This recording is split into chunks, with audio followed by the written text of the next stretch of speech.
My name is Erick Okioma. I'm a community health advocate and also a member of Nelson Mandela, which is a community-based organization based in NYALENDA.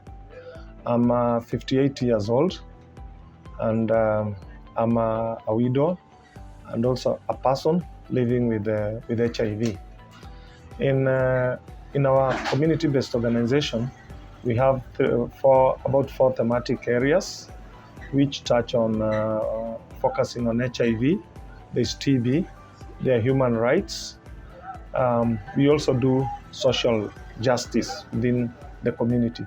All these have a knock-on effect on each other because you can't do without any of them. I'll just say that when you look at the name Nelson Mandela, you'll realize that Nelson Mandela was a TB champion. He was a person who was infected by HIV when he was in Robben Island. Also, he was a keen advocate. His son died of HIV. And when you look at these diseases, looking at HIV, TB, or any other diseases, let's say look at COVID and all those kind of things, you'll find that they have one denominator, which is discrimination. And you'll find that Nelson Mandela, being the first president of the apartheid South Africa, he tried to bring people together so that they could do away with the segregation.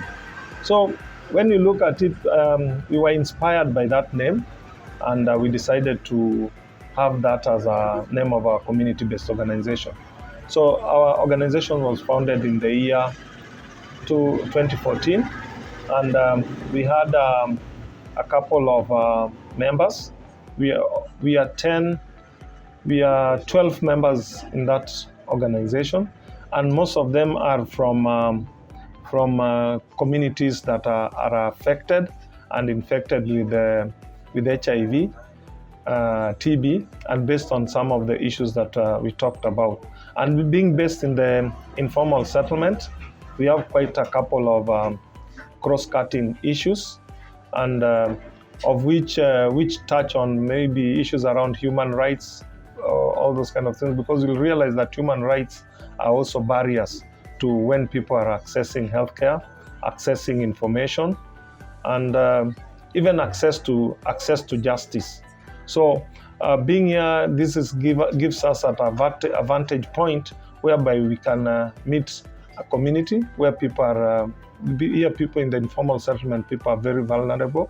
So this is a big up for us and a big opportunity for the community in terms of reaching out and accessing services.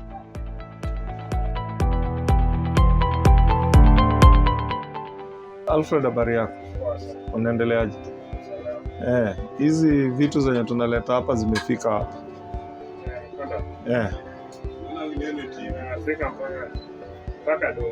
Zimefika mpaka do. Yaani watu wajauliza, kwa sababu juzi nimekuja hapa nikapata kama hiyo box ilikuwa bure. Watu wanazichukua.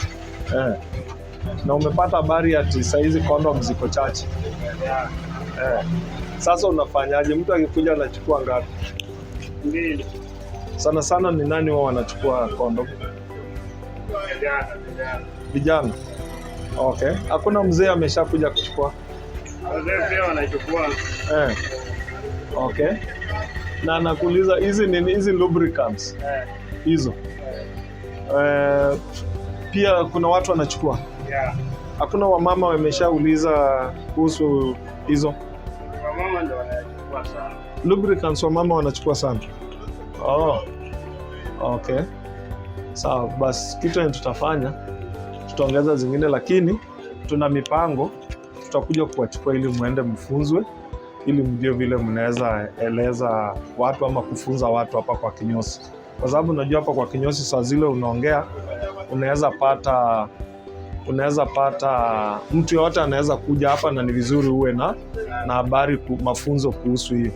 Na tena unapata tunaletanga condom kwa kinyosi kwa sababu hapa kinyosi mapasta wanakuja, kila mtu anakuja kwa kinyosi. Unajua zamani condom zilikuwa zinawekwa kwa baa, na unajua ukiweka kwa baa alafu zinawekwa kwa choo, na unajua mtu hawezi zipata. Na ukiangalia saa hizi vitu kama mimba na nini, vitu kama hizo zinaletwa na wale watu wenye hawatumii vitu kama kinga. Kwa sababu ukiangalia kama wasichana wetu wenye sasa wanapata mimba wadogo, inaonyesha atumii condom na atumii pia hizi family planning methods, na hiyo inafanya wengi wanapata mimba na pia wanapata ukimwi, kwa sababu pia maongezeko za watu kupata ukimwi imeongezeka kwa vijana, na utapata ni kwa sababu hawatumii hizo vitu kama kinga. Hapa ni hii ni kinyozi moja yenye huwa tunaleta condoms. Kama zimeisha huwa wanakuja wanatueleza na tunawaletea, ama wanakuja wanachukua kutoka hapo. This is one of the programs that we run. We actually distribute to about 16, there are about 20 kinyozis and other saloons that we give along this road, and at times they come and pick them.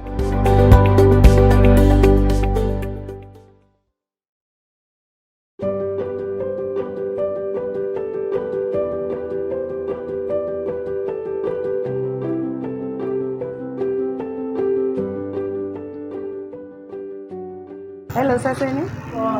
Okay, most of you mnanijua. Ndio. Mnataka niwaambie majina yangu? Okay, kwa wenye wanijui, mimi naitwa Stacy Omido. I stay opposite hapa Nelson Mandela. So leo tunaongelea komesha mimba za utotoni. Komesha what? Mimba za utotoni. Tumejua hii ni ghetto, kuna hizo cases mob, si ndio? Sasa hiyo ndio leo nitaka kuongelea kidogo, then pia nyinyi mtachangia. Sawa, kama mimba ya utotoni ni nini? Mimba ni kupata mimba mapema kama yuko prepared.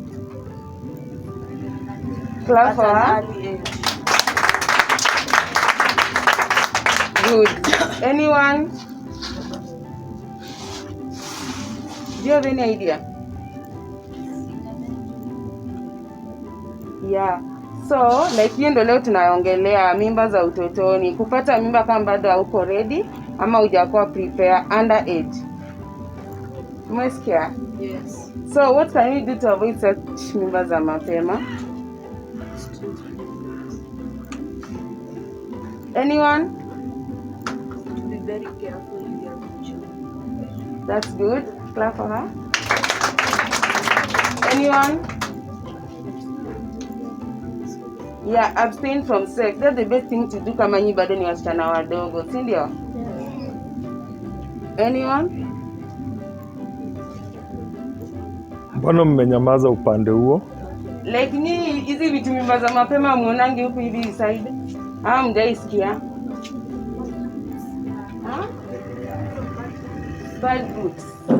Bad groups kama gani sasa? Okay, hizi company like zile ndo ziko tu twende dunda, twende nini, hizo ndo bad groups, sawa? Thank you. You shall say no to such people. Tumejua hapa mtaa like uko zile unatembea, mtu ndio anataka kushika matako yako mlevi. Don't entertain them, tell them no, sawa? Yes, kutembea usiku. Wewe sijui saa 4 ya usiku, uko zile sijui unaenda kutembea wapi. Sijui ni saa 5, wewe bado uko kwa barabara bado unatembea. So ukipatwa na majambazi wa kure, imagine unaweza pata mimba na ugonjwa pia, which is not good. So to be safe, kaa kwa nyumba.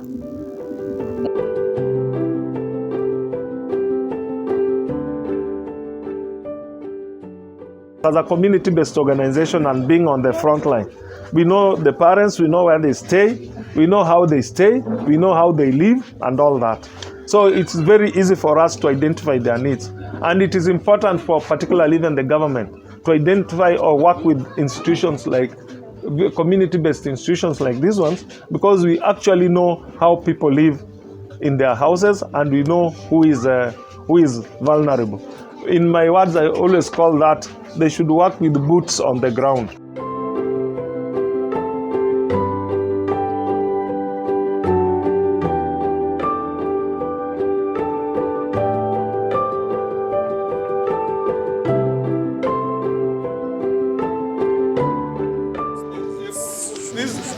This lady is one of our friends here.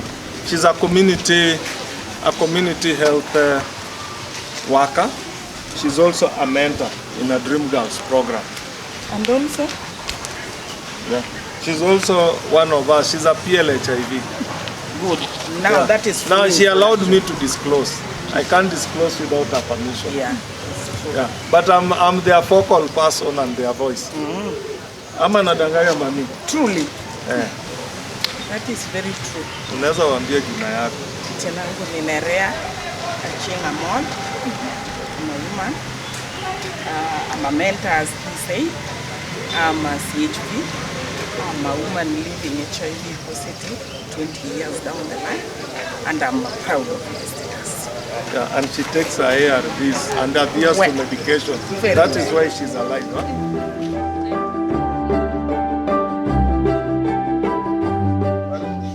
Leo tumekuja kwa nyumba ya mzee Vitalis. Vitalis ni mmoja wetu na ni mzee, na pia ni mzee mmoja kwa wale wenye huwa tunasaidia saa zile tumepata usaidizi kama hii.